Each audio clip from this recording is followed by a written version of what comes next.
કેમ છો મિત્રો? મજામાં ને? આજે આપણે જોઈશું ધોરણ 6 નું નવા પાઠ્યપુસ્તક આધારિત ઇંગ્લિશ ધોરણ 6 ભાગ 2 અને પ્રકાશન છે આઈડિયલ સ્વાધ્યાય પોથીનું સોલ્યુશન જોઈશું. તો ચાલો શરૂ કરીએ. આઈડિયલ સ્વાધ્યાય પોથીનું સોલ્યુશનમાં આપણે યુનિટ 4 વિટ્ટી સિમ્પલટન જોઈશું. તો ચેપ્ટર છે 4 વિટ્ટી સિમ્પલટન. તો read the given passage carefully and answer the question that follow.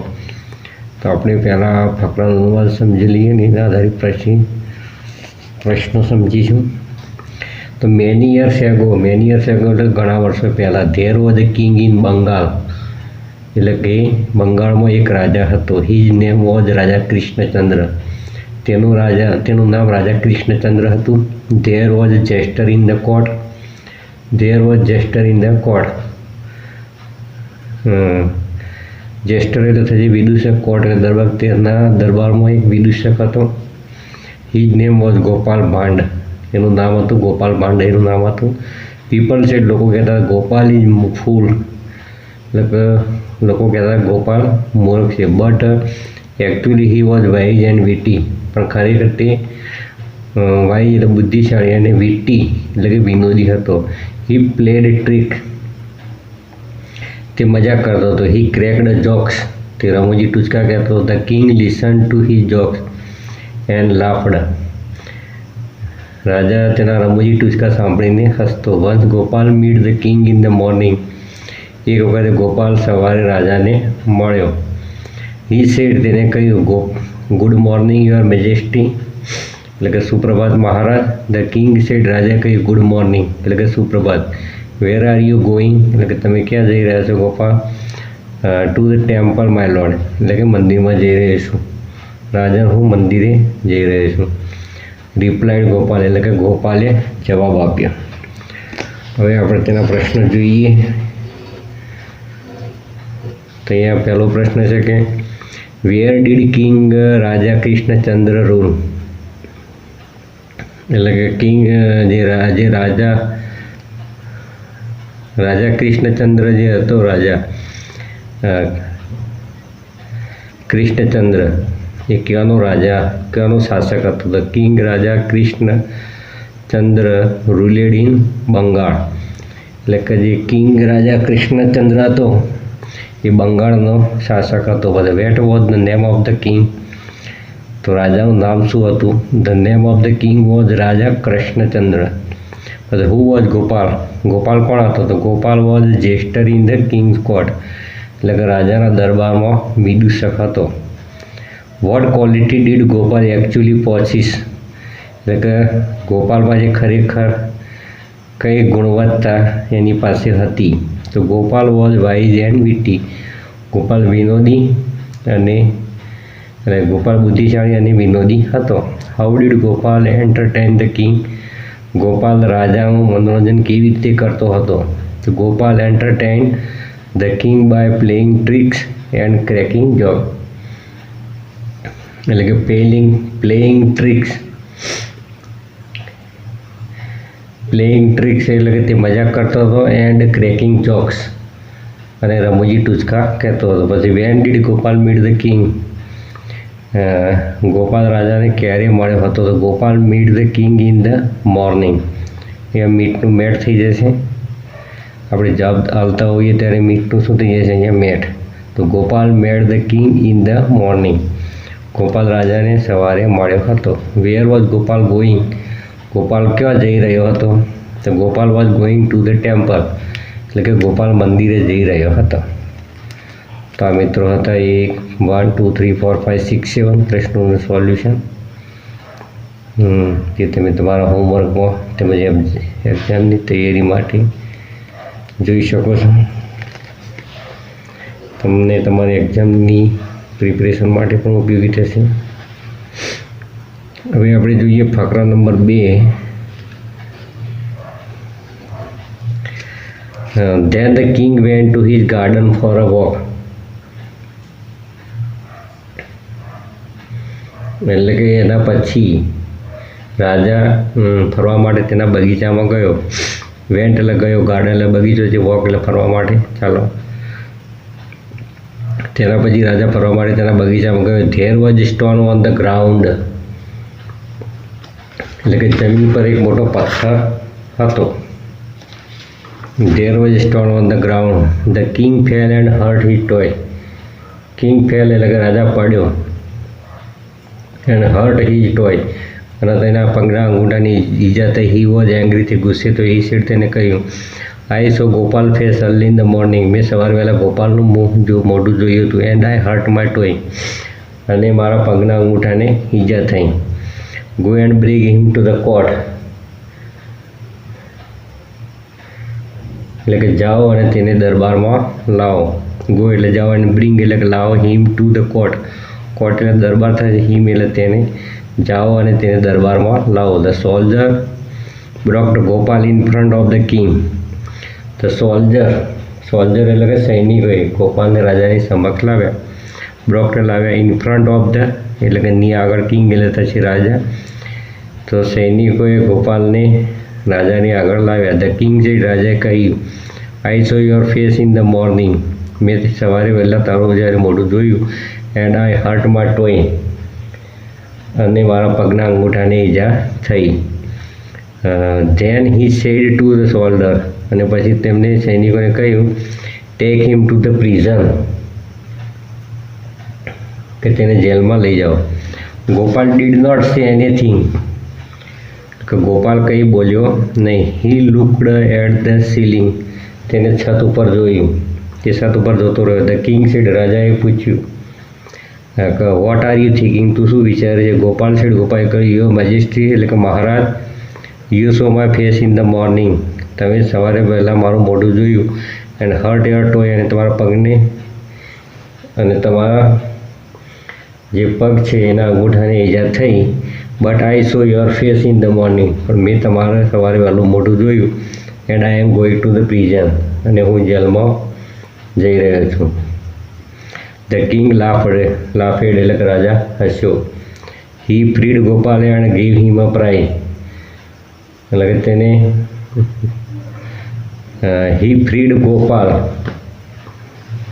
એટલે કે તેને ફ્રીડ એટલે કે મુક્ત કર્યો, ગોપાલને મુક્ત કર્યો. And give him a prize, એટલે તેને ઇનામ આપ્યું. Gopal ready wit saved him, ગોપાલની જે હાજર જવાબી હતી એને, ગોપાલની હાજર જવાબીએ તેને બચાવ્યો.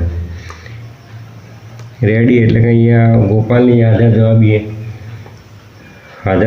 રેડી વીટ એટલે કે હાજર જવાબી, સેવડ હિમ એટલે કે તેને બચાવ્યો. હવે આપણે જોઈએ તેના પ્રશ્નો. તો what happen to the king in the garden, રાજાને બગીચામાં શું થયું હતું? The king fell over a stone, રાજા પથ્થર ઉપર પડી ગયો. એન્ડ હર્ટ હિઝ ટોય, અને એના પગના અંગૂઠાને ઈજા થઈ. whom did the king blame for his journey? તો the king blamed Gopal for his injury. તો રાજાએ પોતાની જે ઈજા થઈ એના માટે કોને ઠપકો આપ્યો? અરે કોને king blame four his injury? તો રાજાએ તેના ઈજા થવા માટે કોને ઠપકો આપ્યો? તો the king blamed Gopal for his injury. તો ઈજા થવા માટે રાજાએ ગોપાલને ઠપકો આપ્યો. પછી what did the king say to he soldier, તો રાજાએ તેના સૈનિકોને શું કહ્યું? તો the king say take him to the prison, એટલે કે રાજાએ કહ્યું take him to the prison, એટલે કે તેને જેલમાં લઈ જાઓ.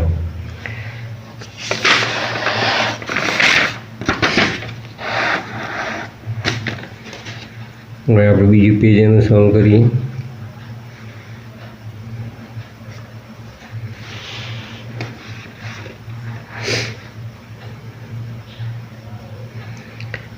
How did Gopal cleverly point out the unfairness? Gopal said that although the king saw his face and hurt his toy, he saw the king's face and was going to prison. એટલે કે ગોપાલે હોશિયારીથી એની અનફેરનમાં કેવી રીતે જવાબ આપ્યો, એની ફેરનમાં કેવી રીતે જવાબ આપ્યો? તો Gopal said that although the king saw his face, રાજાએ મારો ચહેરો જોયો અને એમના પગના અંગૂઠા નીચે છે હી સો ધ કિંગ ફેસ, એને રાજાનું મોઢું જોયું. And was going to the prison, અને જેલમાં જવું પડ્યું, જેલમાં જવું પડશે. And was going two prison એટલે કે હું જેલમાં જઈ રહ્યો છું. પછી વોટ સેવડ ગોપાલ, તો Gopal ready wit saved him, ગોપાલને કોણે બચાવ્યો? તો Gopal ready wit saved him, ગોપાલની જે હાજર જવાબી હતી એમને બચાવ્યો. પછી once Gopal wife said to him everyone has a palki, એકવાર ગોપાલની પત્નીએ કહ્યું કે દરેકની પાસે પાલકી છે, but you have no palki, પણ તમારી પાસે પાલખી નથી. Get a palkhi yourself from the king, એટલે કે રાજા પાસેથી તમારા માટે એક પાલખી મેળવી લો. હી સેડ એટલે કે તેને કહ્યું okay, he said okay. It was evening, તે સાંજનો સમય હતો. It was time for court, એટલે કે દરબારનો સમય હતો. Gopal went to the market, Gopal બજારે ગયો. હી કોલ્ડ સ્ટ્રોંગ લેબરર, તેને એક સશક્ત મજૂરને બોલાવ્યો. હી સેડ અને કહ્યું please carry me to the king Kong in your basket, એટલે કે તે બોલે મહેરબાની કરીને મને તમારા ટોપલામાં બેસાડી અને રાજાના દરબારમાં લઈ જાઓ. ધ મેન એગ્રીડ, તેનો માણસ સંમત થયો. Gopal sat on in the basket, Gopal જે હતો એ ટોપલીમાં બેઠો. The man carried him to his head, તે માણસે તેને પોતાના માથા પર ઊંચક્યો. Soon they reached the court, થોડી વારમાં તેઓ દરબારમાં પહોંચી ગયા. The king saw Gopal in the basket, જ્યારે રાજાએ ગોપાલની ટોપલીમાં જોયું ત્યારે ધ કિંગ આસ્કડ, રાજાએ પૂછ્યું વોટ ઇઝ ધીસ, આ શું છે ગોપાલ? તો ગોપાલ રિપ્લાઇડ, ગોપાલે પ્રત્યુત્તર આપ્યો your Highness this is my transport, એટલે કે મહારાજ ધીસ ઇઝ માય ટ્રાન્સપોર્ટ, મહારાજ આ મારો વાહન છે. ટ્રાન્સપોર્ટ એટલે વાહન છે. ઓલ ધ કર્ટિયર હેવ પાલખી, એટલે કે દરેક દરબારીઓ પાસે પાલખી છે. આઈ હેવ નો પાલખી, મારી પાસે પાલખી નથી. This basket is my palkhi, આ જે ટોપલી છે એ મારી પાલખી છે. ધ કિંગ લાફેડ, રાજા હસ્યો and give him a palkhi, અને તેને પાલખી આપી. Gopal returns home in the palkhi, Gopal એ પાલખીમાં એના ઘરે પરત ફર્યો. His wife was very happy, તેની પત્ની ખૂબ જ ખુશ થઈ. What a witty simpleton,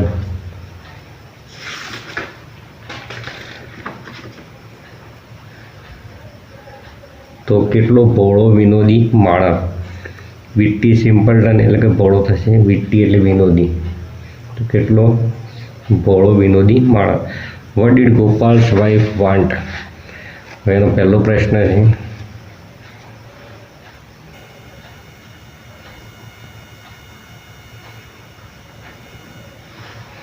તો what did Gopal wife want, ગોપાલની પત્ની શું ઈચ્છા હતી? તો ગોપાલ વાઇફ વાન્ટેડ અ પાલખી. પછી where did Gopal go to find someone to carry him, તો Gopal went to the market, ગોપાલને કોઈક ઉપાડી અને લઈ જાય એના માટે ક્યાં ગયો હતો? તો બજારમાં ગયો હતો. પછી whom did Gopal call to carry him, ગોપાલે ઉપાડવા માટે કોને બોલાવ્યો? તો Gopal called strong labour to carry him, એક મજબૂત મજૂરને બોલાવ્યો. પછી how did Gopal go to the court, ગોપાલ દરબારમાં કેવી રીતે ગયો? તો Gopal went to the court sitting in a basket, ટોપલીમાં બેસીને ગયો હતો. પછી carried by labour on his head, અને એક સશક્ત મજૂરી એના માથા પર ઊંચકેલો. Vote did the king do after hearing Gopal explanation, after hearing Gopal explanation the king laughed and present him with a proper palkhi. After hearing Gopal explanation, ગોપાલની સમજાવટ સાંભળ્યા પછી રાજાએ ધ કિંગ લાફ્ડ એટલે રાજા હસ્યો એન્ડ પ્રેઝન્ટેડ હિમ અને ખુશ થઈ અને વિથ પ્રોપર પાલખી, અને તેની યોગ્ય પાલખી આપી. હવે દેખો પ્રેક્ટિસ જોઈએ તો write the following word related to the king in the appropriate place. તો for his family member, the queen, prince, princess. In the court તો courtier, jester, gatekeeper, soldier, your majesty, your highness, પછી my lord. પછી for his kingdom તો state, kingdom, subject અને prison. પછી make a list of 10 vehicles તો car, બસ, bicycle, scooter, motorcycle, પછી train, aeroplane, ship, truck, auto rickshaw. તો આ તો મિત્રો સોલ્યુશન વિટી સિમ્પલટનનું ફરીથી આપણે જોઈએ. તમારે સ્વાધ્યાયપોથી સોલ્યુશન કરવું હોય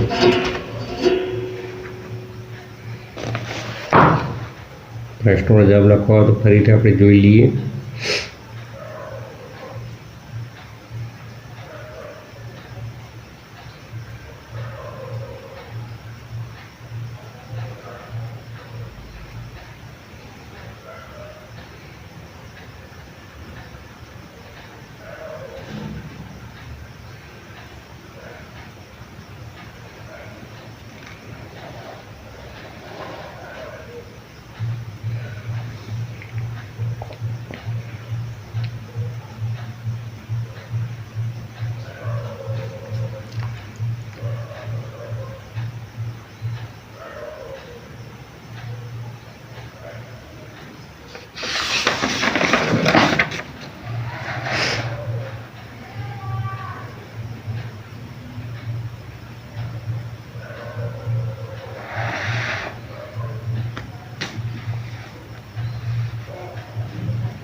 ઓટો રિક્ષા લખેલું છે મિત્રો. તો આ સાથે અહીંયા ચેપ્ટર નંબર 4 વિટી સિમ્પલટનનું સોલ્યુશન પૂરું થાય છે. તમને વિડીયો ગમે તો ચેનલને સબસ્ક્રાઈબ કરજો. Thank you so much for watching.